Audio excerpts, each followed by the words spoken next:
بسم اللہ الرحمن الرحیم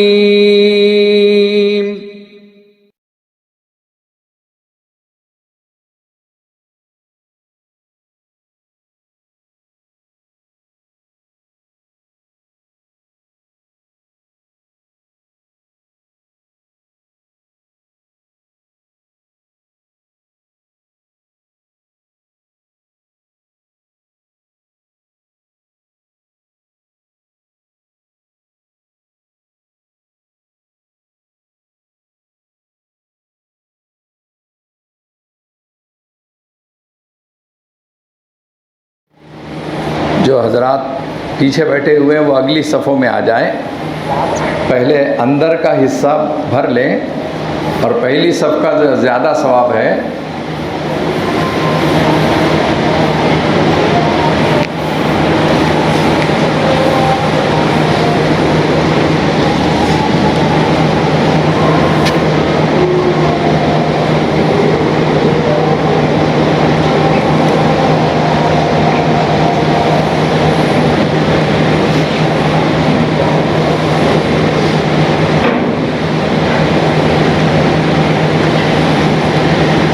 بچوں کو ایک سائیڈ میں بٹھا دیجئے، کونوں میں، بیچ کی صفوں میں نہ رکھیں، کونے میں۔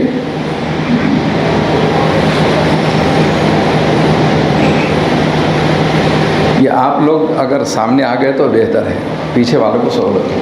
آ جائیے آپ۔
السلام علیکم ورحمۃ اللہ وبرکاتہ۔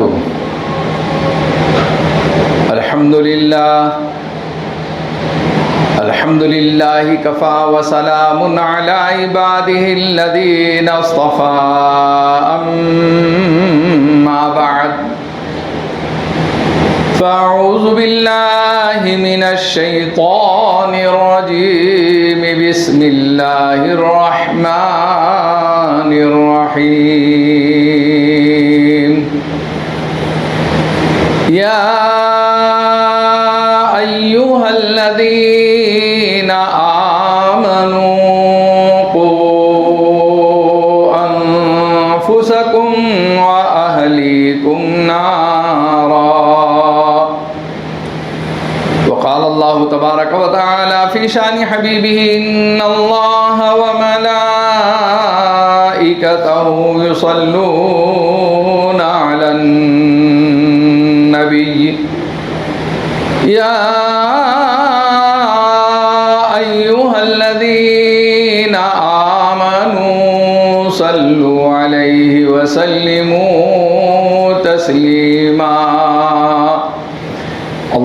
صل علی محمد النبی الامی وعلی آلہ واصحابہ البررۃ الکرام وعلی سائر الانبیاء والمرسلین والملائکۃ المقربین وعلى آلہ واصحابہ اجمعین۔ میرے محترم بزرگوں اور دینی بھائیوں، اللہ جل شانہ نے ایک مبارک مہینہ ہم کو عطا فرمایا تھا، رمضان المبارک کا، اور وہ ہم سے رخصت ہوا۔ احکم الحاکمین رب العالمین بندوں کے ساتھ اس قدر محبت اور پیار فرماتے ہیں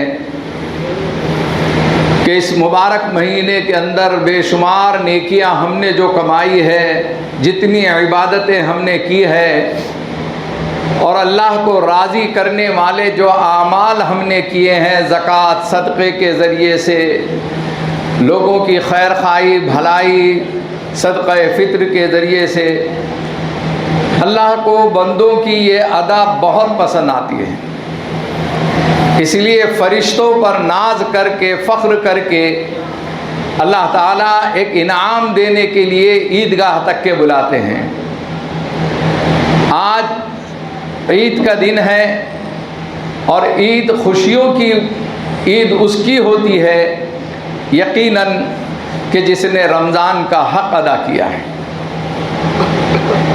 رمضان المبارک کے اندر قرآن پاک کی تلاوت، روزہ، تراویح، یہ تین اہم عنوان تھے، اور تینوں نے بہت بڑا میسج دیا، پیغام دیا۔ اور اس مبارک مہینے سے ہم کو کیا حاصل ہوا، ہماری زندگی میں کیا تبدیلی آئی، کیا انقلاب پیدا ہوا، سرسری ہمیں محاسبہ اور جائزہ لینا چاہیے۔ میرے عزیز دوستو، اللہ کا بڑا شکر ہے، بہت بڑا کرم ہے کہ ہم آج عیدگاہ کے اندر عید کی نماز کے لیے بیٹھے ہوئے ہیں۔ آج بھی ہمارے کتنے بھائی ایسے ہیں جو دواخانوں میں شریک ہے۔ اپنی صحت پر، اپنی تندرستی پر آپ تھوڑا غور کیجئے۔ اگر ان کی جگہ ہم دواخانوں میں ہوتے تو ہمارے گھر والوں کی عید کیسے ہوتی تھی۔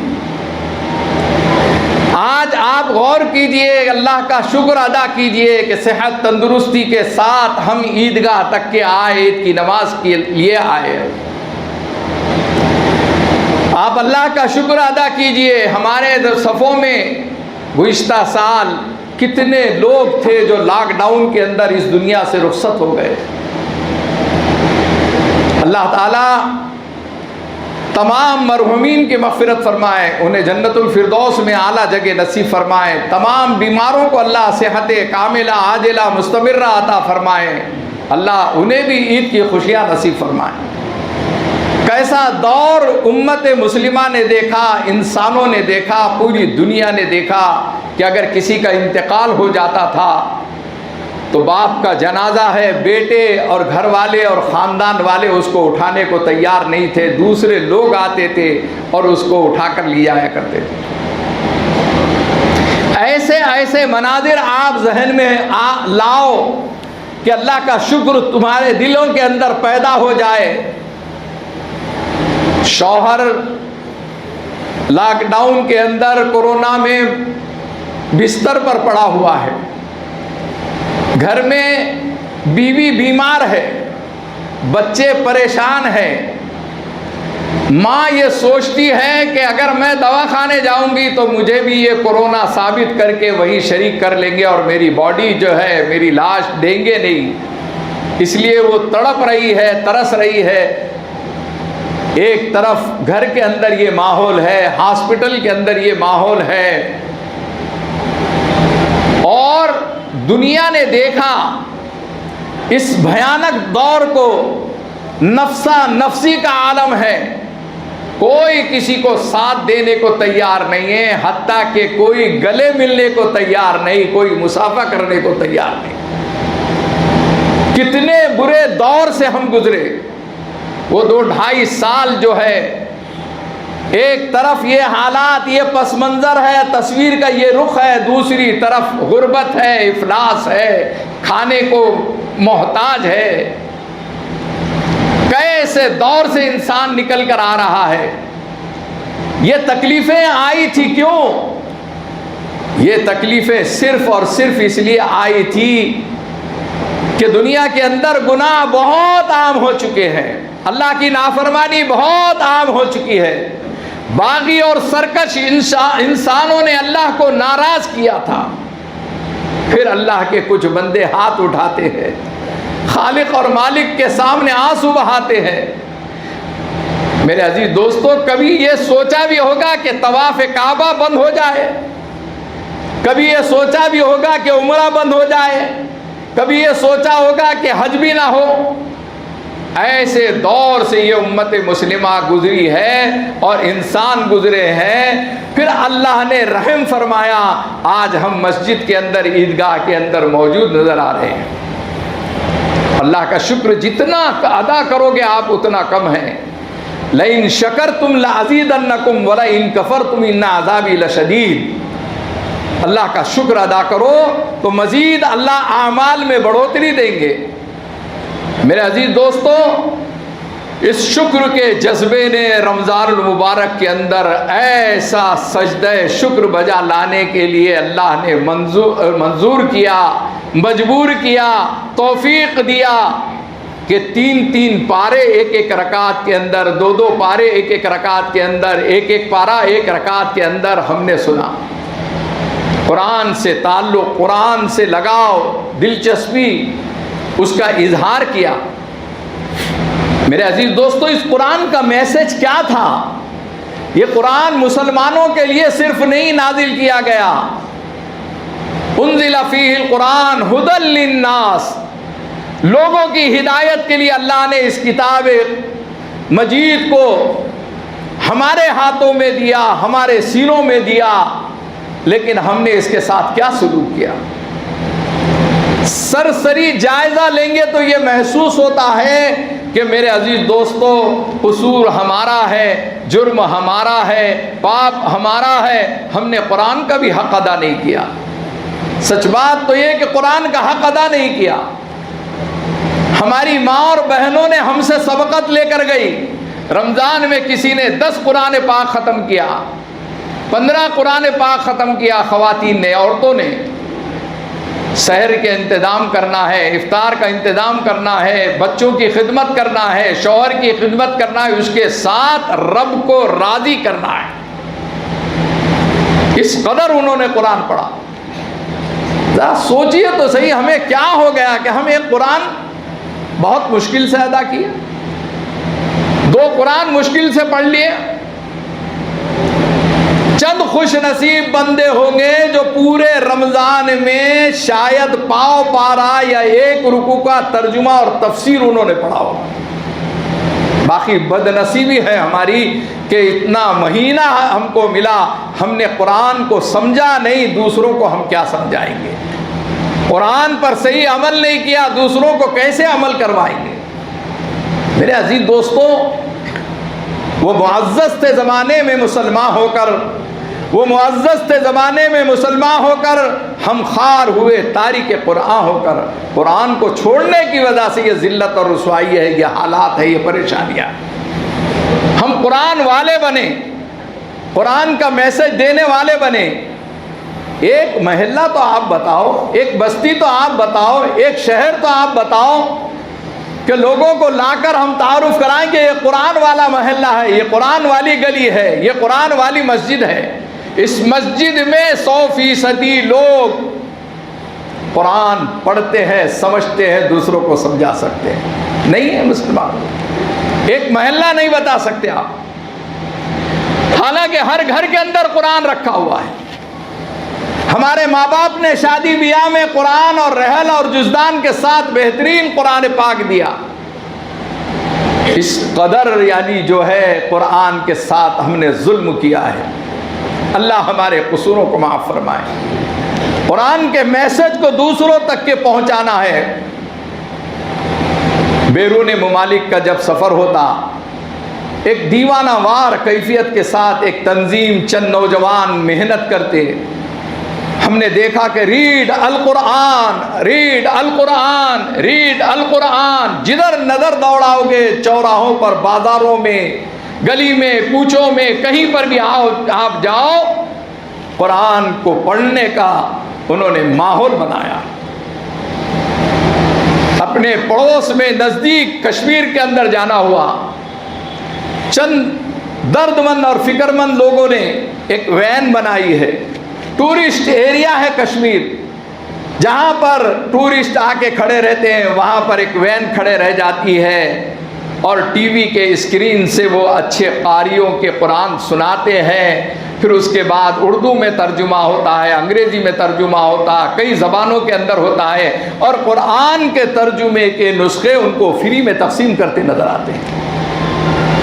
کیا ہم یہ نہیں کر سکتے؟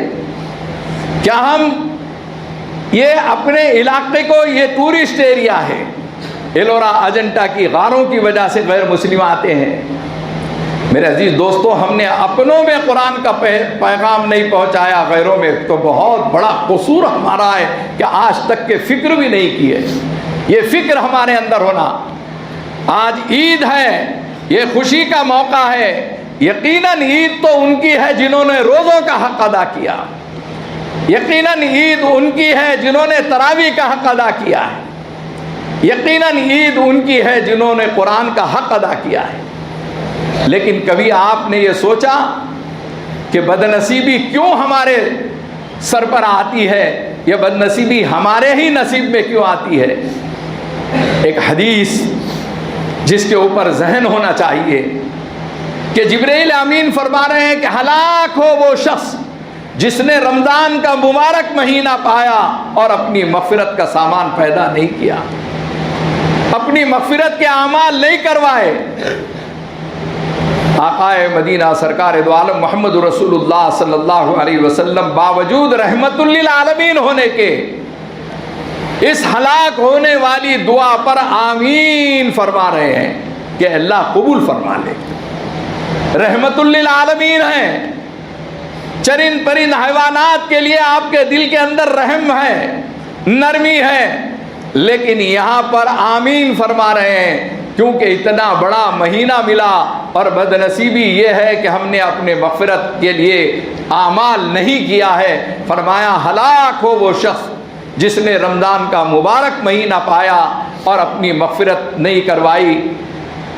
اللہ کے رسول صلی اللہ علیہ وسلم کی آمین قبول فرما، اللہ قبول فرما، اللہ قبول فرما کے بعد کوئی شک ہے اس کی ہلاکت اور بربادی میں؟ توبہ استغفار کرے وہ شخص جس سے کوتاہی ہوئی ہے. میرے عزیز دوستو، یہ مبارک مہینے کے اندر اللہ نے روزوں کے اندر جو کیفیت اور جو اس کی روح تھی اور جو اس کا پیغام تھا، اس کو بھی ہمیں دوسروں تک کے پہنچانا تھا. فرمایا کہ روزے دار جب بھوک اور پیاس کی حالت میں آتا ہے تو اسے دعوت فکر دی جا رہی ہے کہ غربت اور افلاس کی وجہ سے لوگ بھوکے اور پیاسے کیسے رہتے ہوں گے، اس کا احساس ہونا. لیکن ہم نے کیا کیا؟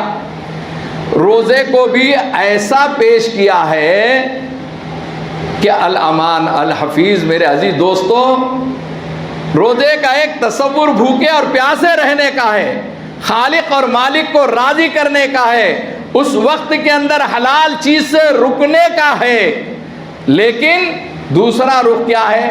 ہمارے میڈیا والے احباب آتے ہیں اور یہ تصویر لے کے جاتے ہیں، یہ ویڈیو بنا کر لے کے جاتے ہیں کہ صاحب مسلمانوں کے لیے بھوکا رہنے کا دن نہیں ہے، یہ پیاسا رہنے کا دن نہیں ہے، یہ تو رمضان ایسا موقع ہے، خوب کھاؤ، خوب پیو، خوب ڈشیں بناؤ اور اتنا کھاؤ کہ ان کے مولانا یہ کہے یا مسجدوں سے آواز آئے کہ سحر کا وقت ختم ہو گیا ہے، کھانا بند کر دیجئے، کھانا بند کر دیجئے، کھانا بند کر دیجئے. وہ سن کے تو پریشان رہتے ہوں گے کہ آپ مسلمان پوری رات بھر یعنی جو ہے دن بھر کا اسٹاک کرتا ہے۔ اب ہوا کیا، اس منظر نے جو ہے لوگوں کے دماغوں میں یہ ڈال دیا ہے کہ مسلمان صرف کھانا پینا جانتا ہے، بھوکا تو رہتا ہی نہیں۔ اور وہ بھوک کا احساس کسی خوش نصیب کو ہوا ہوگا تو بہت اچھی بات ہے، روزے کی روح وہ تھی۔ ہمارا تو حال یہ ہے کہ دوپہر کو جب اٹھتے ہیں تو کھٹی ڈکاریں آتی ہے ماشاءاللہ۔ میڈیا والے بھی جو ہے بڈی لین جا کر جو ہے وہ ویڈیو شوٹنگ کرتے ہیں، چکن لٹکا ہوا ہے، فش رکھی ہوئی ہے، فالودے پہ گردی لگی ہوئی ہے، تو دوڑ پڑ رہے ہیں، پیسے دے کے جو ہے بھکاریوں کی طرح کھڑے ہوئے ہیں، سڑک پر کھا رہے ہیں، چلتے پھرتے کھا رہے ہیں۔ اور ایک منظر ہمارے ایک دوست نے بتایا کہ مولانا یہ تو آپ بیان کرتے ہیں، اس کے بعد یہ بھی بیان کیجئے، میں اس کا تشمدید گواہ ہوں۔ میں نے کہا کہ بھائی وہ کیا بات ہے؟ کہنے لگے کہ ایک مرتبہ سحر کے ٹائم پر میں بڈی لین چلا گیا، روشن گیٹ گیا اور کٹکٹ گیٹ گیا، تو وہاں پر اندر خانے میں دور تک کے لوگ جو ہے سحر کر رہے ہیں، چائے وائے پی رہے ہیں، گپ شپ کر رہے ہیں۔ مجبور ہو کے مجھے گھڑی دیکھنا پڑی، 44 کا 42 کا ٹائم ہے اور یہ یعنی 45 کراس کر چکے ہیں اور پھر بھی کھا رہے پی رہے ہیں۔ تو مجھے برداشت نہیں ہوا، میں نے کھڑے ہو کر کہا کہ اللہ کے بندو، سحر کا وقت ختم ہو گیا، اذان کی آواز آ رہی ہے۔ پھر جھٹ پٹ انہوں نے چھوڑنے کی کوشش کی، پھر بھی 2-4 لقمے کوئی لے رہا ہے، کوئی جو ہے پانی پی رہا ہے، کسی نے ویسا چھوڑ نہیں دیا۔ اندازہ لگائیے یہ سحر ہو رہی ہے، یعنی روزوں کو برباد کرنے کے لیے ہوٹل والے بھی ساتھ دے رہے ہیں، لوگ بھی ساتھ دے رہے ہیں، وہاں کوئی امر بالمعروف اور نہیں عن المنکر کے لیے کھڑا ہوا بھی نظر نہیں آتا ہے۔ اگر یہ سارے مناظر جو ہے غیروں کے سامنے جاتے ہوں گے، ہماری شبیہ کیسی ہے؟ صرف کھانا پینا جانتے ہیں۔ رمضان کی رونقیں کر کر جو ہے ٹی وی پر ایک پروگرام آتا ہے، وہ بھی بیچارہ جو ہے گھروں میں کچن تک کے گھس جاتا ہے اور جا کر جو ہے بتاتا ہے، خالہ جان، اماں جان آپ سحر میں کیا تیار کر رہے ہیں؟ انہوں بولتے ہیں ہم یہ بنا رہے ہیں، وہ بنا رہے ہیں، بھجیے بنا رہے ہیں، سموسے بنا رہے ہیں، یہ ڈش بنا رہے ہیں، فش بنا رہے ہیں، فلاں بنا رہے ہیں، سموسے بنا رہے ہیں، ہر چیز بناتے ہوئے بتاتے رہتے، دیکھتے رہتے۔ سارے لوگوں کو کیا میسج جا رہا؟ ارے یہ مسلمان جو ہے ان کی گھروں میں ڈشوں پہ ڈش بن رہے ہیں، بہترین سے بہترین غذائیں بن رہی ہے، کھانے چل رہے ہیں۔ یہاں کا عبادت کا تو کوئی تصور ہی نہیں ہے، نماز روزے کا تو کوئی تصور ہی نہیں ہے۔ سحری کھانا سنت ہے، لیکن کتنی چند لقمے نا، کھٹی ڈکار تک کے سنت نہیں ہے، خلاف سنت ہے۔ میرے عزیز دوستو، ذرا اس پر بھی غور کیجئے کہ ہمارے ان عمل سے، ان حرکتوں کی وجہ سے دوسروں پر کیا اثر پڑتا ہوگا۔ ہم نے رمضان کا کیا میسج دیا کہ صرف کھانے پینے کا یہ مہینہ ہے؟ آپ مجبور کرتے کہ ہمارے کچن کی ویڈیو شوٹنگ مت کرو، آپ مساجد کی ویڈیو شوٹنگ کرو۔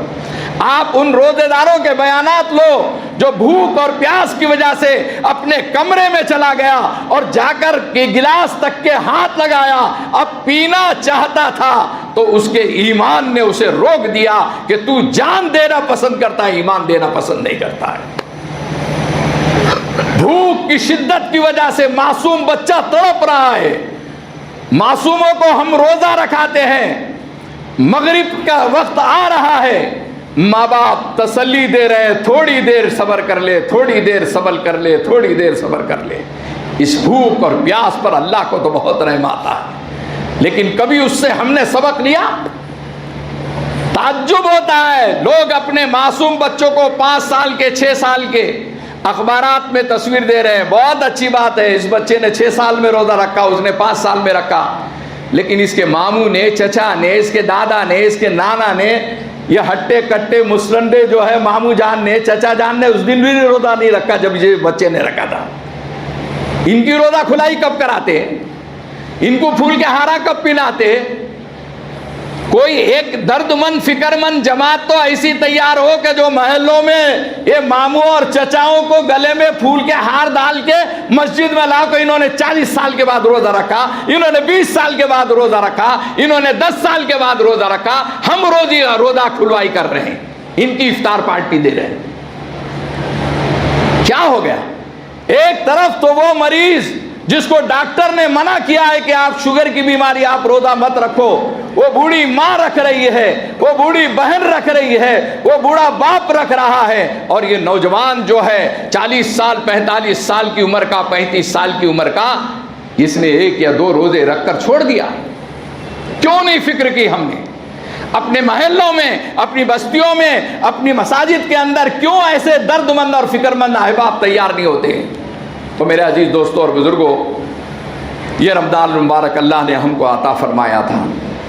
رمضان کا پیغام ہم کو دوسروں تک کے پہنچانا ہے. روزے کی روح اصل یہی تھی کہ بھوک اور پیاس کے حالت میں یتیم اور غریب یاد آئے. اس مہینے میں اللہ نے جن کو مال و دولت دیا, سخاوت کے اعتبار سے انہوں نے زکوٰۃ نکالی, اس میں بھی ہماری بہت ساری کوتاہیاں ہوتی ہے. اللہ ہمارے قصوروں کو معاف فرمائے. اب میں اپنی بات کو اختصار سے ختم کرنے سے پہلے آپ سے ایک اپیل کرتا ہوں کہ الحمدللہ اس مسجد کے اندر آپ دیکھتے ہیں کہ ایک لنگر خانہ چل رہا ہے, غریبوں کے لیے کھانا کھلایا جاتا ہے, اور اسٹوڈنٹ غریب جو ہے یہاں آ کر کھانا کھاتے ہیں. وہ مریض جو گھاٹی کے اندر اور دوسرے ہسپتال کے اندر ہیں, ان کے لیے یہاں سے کھانا جاتا ہے وہاں تک کے. ایک بہت بڑا نظام اللہ نے یہاں پر زندہ رکھا ہے. آپ کے قطرے قطرے مال سے ایک دریا کی شکل ہوتی ہے, اور الحمدللہ 2000-2500 لوگ روزانہ یہاں سے کھانا کھا کر جاتے ہیں. اس کا ایک بہت اچھا پیغام جا رہا. پورے ملک کے اندر اس کی مثال دی جا رہی ہے کہ مسجد جمیل بیگ کے اندر جو غریبوں کے کھانے کا نظم ہے, اس کو یعنی لوگ آ کر یہاں پر ان کے ذمہ داروں سے, معید بھائی اور ان کے رفقا سے سمجھتے ہیں, اور اپنے بستیوں میں جا کر جاری کر رہے ہیں. ایک ایسے نظام کے لیے آپ کا مالی تعاون ہمیشہ ہونا چاہیے. جاتے وقت آپ اپنی رسید بھی بنا سکتے ہیں, اور ابھی صفوں کے اندر آ رہے ہیں, بھرپور تعاون کرتے رہیں. اللہ تعالیٰ آپ کے مال کو قبول فرمائیں. آخر میں یہ عرض کرنا چاہتا ہوں میرے عزیز دوستوں اور بزرگوں کہ یہ عید کی خوشیاں جو ہے ہمیں اس لیے بھی ہے کہ اللہ تعالیٰ آج ہمیں عیدی دینے والے ہیں. ہم اپنے بچوں کو, اپنے چھوٹوں کو, اپنے بھائیوں کو عیدی دینے کی انتظام کرتے ہیں اور اس سے خوش ہوتے ہیں.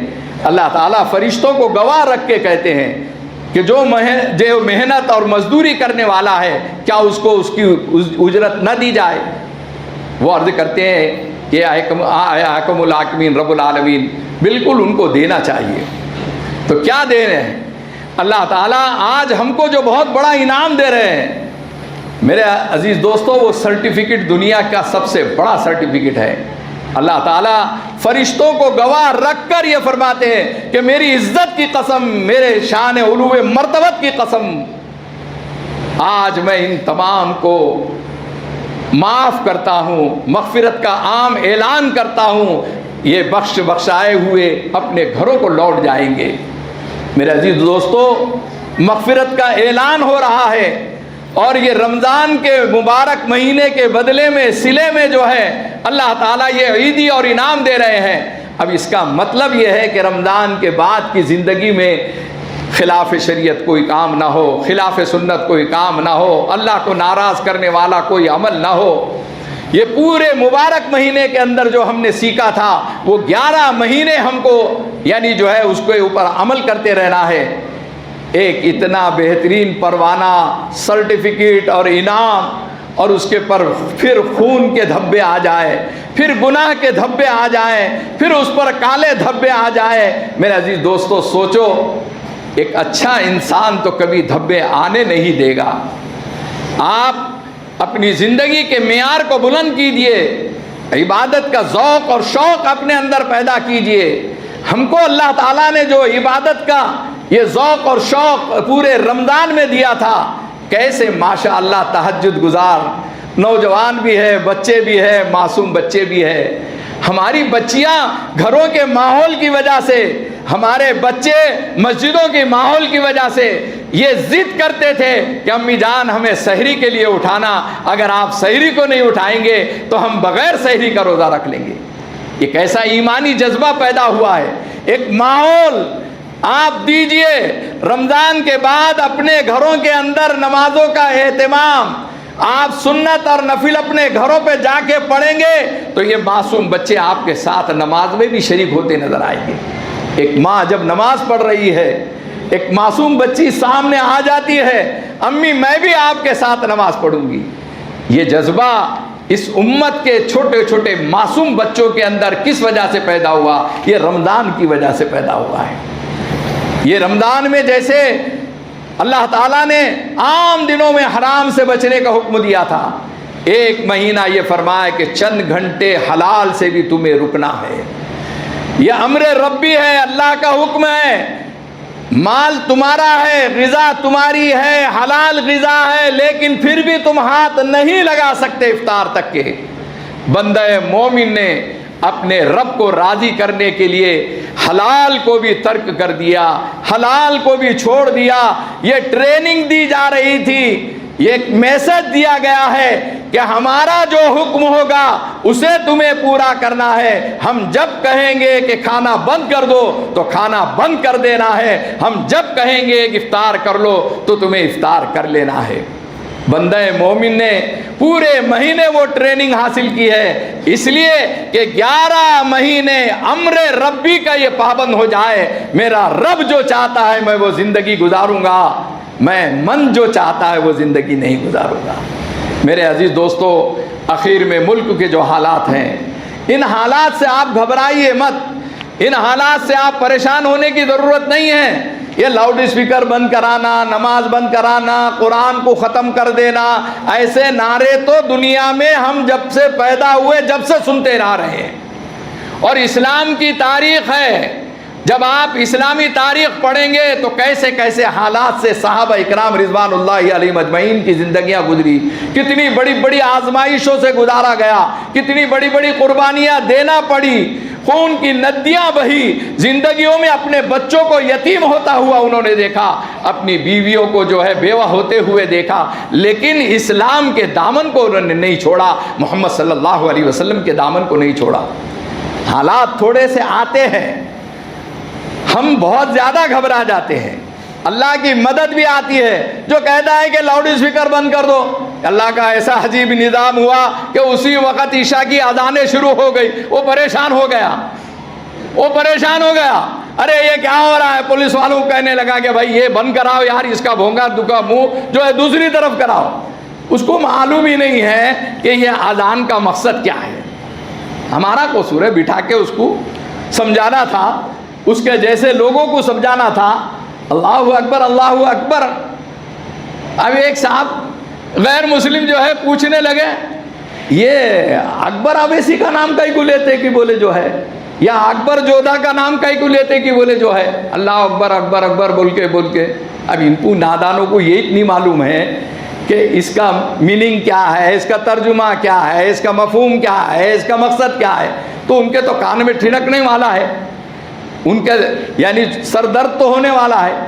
یہ تو انسانیت کو ایک پیغام دینے کے لیے، مسلمانوں کو اللہ کے سامنے جھکنے کے لیے ایک اعلان ہے۔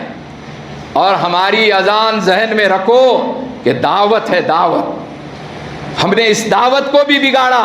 ایسے مکروہ لوگ ہمارے مسجدوں میں اذان دیتے، عجیب عجیب قسم کی آوازیں نکالتے، کہاں سے نکالتے، کیسی نکالتے، آپ دیکھ لو، غور کرو۔ وہ مسجد کے ذمہ دار اگر ہوں گے یہاں، جن کی مساجد میں مکروہ آواز سے اذان دینے والا ہے، خدا کے واسطے اسے بٹھا دو، بٹھا کر اس کو تنخواہ دو، لیکن ایک اچھی آواز سے، خوش الحانی سے، اچھے انداز سے اذان دینے والوں کو مقرر کرو۔ لوگ اذان کی آواز سنے تو بدن کے رونگٹے کھڑے ہو جائے۔ پھر دیکھو کسی کی مجال ہے کہ لاؤڈ اسپیکر ہٹاؤ بولے گا، وہ بولے گا میرے گھر کی طرف اس کا بھونگا کر دو، اس سے بہت اچھا سکون ملتا ہے۔ اور کسی زمانوں میں لوگوں نے کہا ہے، میرے عزیز دوستو، یہ جو ہے تھوڑی سی تنقیدوں اعتراضوں سے، اس سے گھبرانے کی کوئی ضرورت نہیں ہے۔ اور کوئی کہتا ہے کہ صاحب اگر تم نے نہیں بند کرے تو ہم تمہارے سامنے یہ پڑھیں گے وہ پڑھیں گے. تم کچھ بھی پڑھو, ہم تو نماز پڑھتے تھے. ابھی امبیڈکر جینتی گئی, دوسرے اور جلوس گئے, فلاں ہوئے, ہمارے گھروں کے آزو بازو خود مسلمان ہی بہت زیادہ ڈی جے وغیرہ بجا لیتے, شادیوں میں ناچتے کودتے. اس دن اس محلے کی مسجد کی نماز ہوتی کہ نہیں ہوتی؟ اذان ہوتی کہ نہیں ہوتی؟ آپ اپنی نماز ادا کرتے کہ نہیں کرتے؟ کہ وہاں جا کے بولتے کہ بھائی میرے کو نماز پڑھنے دو, بند کرو تھوڑی دیر تک کے. ہم نے کبھی کسی کو نقصان نہیں پہنچایا, ہم نے کسی کو بند نہیں کروایا ہے. آپ پڑھتے پڑھو, یقیناً پڑھو. ایک اللہ اکبر کی تاثیر یہ ہے, سن لو, روایتوں میں آتا محمد صلی اللہ علیہ وسلم نے فرمایا کہ اللہ اکبر جب کہا جاتا ہے تو شیطان بھاگنا شروع کرتا ہے. اتنا بھاگتا پیچھے پلٹ کے بھی نہیں دیکھتا. جہاں اذان کی آواز نہیں آ رہی, اللہ اکبر کی آواز نہیں آ رہی, وہاں سانس لیتا ہے, پلٹ کے دیکھتا ہے اور وہاں رکتا ہے. یہ تو شیطانوں کو بھگانے کے لیے بھی ہے, ایمان والوں کو بلانے کے لیے بھی ہے. لیکن یہ ایمان والا بھاگ رہا, مسجد کے پڑوس میں رہتا, مسجد میں نہیں آتا اذان پہ. حی علی الصلاۃ, نماز کو آؤ, حی علی الفلاح, کامیابی کے لیے آؤ. ان کو بتاؤ آپ کامیابی کیسی ملتی, اس میں راز کیا ہے. اذان کا میسج یہ دعوت دین ہے, یہ دین کی دعوت ہے. نماز ایک میسج ہے کہ رب چاہی زندگی کیسے گزارنا ہے, رب کے سامنے کیسے حاضر ہونا ہے, رب کے سامنے غلامی کیسے کرنا ہے, ایک مسلمان کر کے بتاتا ہے. آئیے اس عید کی خوشیوں میں ہم ایک عہد کریں کہ اپنے اڑوسی پڑوسی جو ہے, اگر غیر مسلم بھی ہے, ان تک کے شیرخرما پلائیں, ان کو دعوت دیں. اور صدقہ فطر کسی نے ادا نہیں کیا ہوگا تو صدقہ فطر غریبوں تک کے پہنچانے کی کوشش کریں. انہی مختصر سی باتوں کے ساتھ میں اپنی بات کو ختم کر رہا ہوں. اللہ جل شانہ مجھے آپ تمام کو عمل کی توفیق عطا فرمائے, پوری امت مسلمہ کی حفاظت فرمائے. حالات میں اللہ تعالی ہماری غیبی نصرت و مدد فرمائے. حاسدین اور مخالفین اشرار کے شرور سے اسلام اور مسلمانوں کی اللہ تعالی حفاظت فرمائے. وآخر دعوانا ان الحمد للہ رب العالمین.